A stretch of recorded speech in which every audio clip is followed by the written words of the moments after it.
Jésus a dit, je suis le vrai cep. En lui était la vie, et la vie était la lumière des hommes. Le visage des hommes s'éclairait lorsqu'il l'avait goûté, lui. Jean 15, 1, 4. Avons-nous remarqué l'une des choses qui nous est dite au sujet de la vigne dans l'Ancien Testament? Dans Ézéchiel chapitre 15, la vigne n'a pas d'autre but à son existence que celui de porter du fruit. Avons-nous jamais vu que quelque chose soit fait du bois de vigne?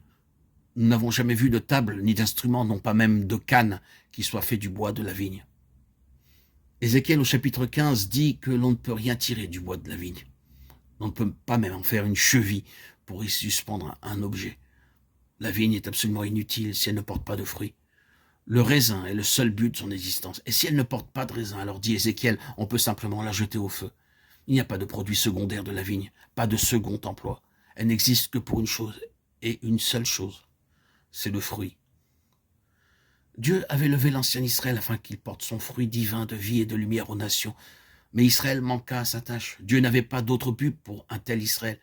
Il dit donc, jetez-le dans le feu. Il a fait cela il y a près de 20 siècles. Et c'est là qu'est Israël maintenant.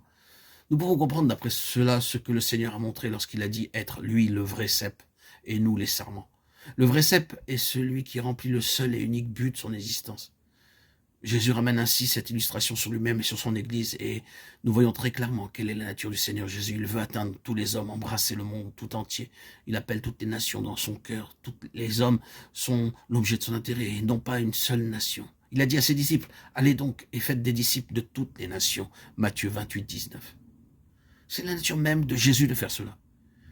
Il lui est tout à fait étranger d'être exclusif, petit, étroit, préoccupé de soi.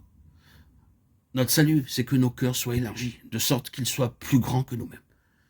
Ceux qui se concentrent sur eux-mêmes et qui sont toujours occupés d'eux-mêmes meurent tout en vivant. Cela ne saurait être évité. Qu'un petit groupe d'enfants de Dieu vive uniquement pour soi, soit entièrement occupé de soi, ces jours seront comptés. Ils vivent une mort vivante. Leur destinée sera de flétrir. Et cela est vrai pour chaque chrétien et pour chaque groupe d'enfants de Dieu, parce que Christ est dans le croyant et que sa nature est de s'étendre comme la vigne. Il veut attirer tous les hommes à lui. Et si ces enfants agissent différemment, ce sera une contradiction à sa nature même, qui est la nature du vrai cep. Jésus a dit, je suis le cep, vous êtes les sarments.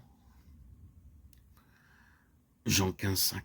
Les sarments du cep forment un seul cep. Ils partagent la même nature. Avons-nous remarqué que ce sont les sarments eux-mêmes qui étendent l'œuvre de Jésus?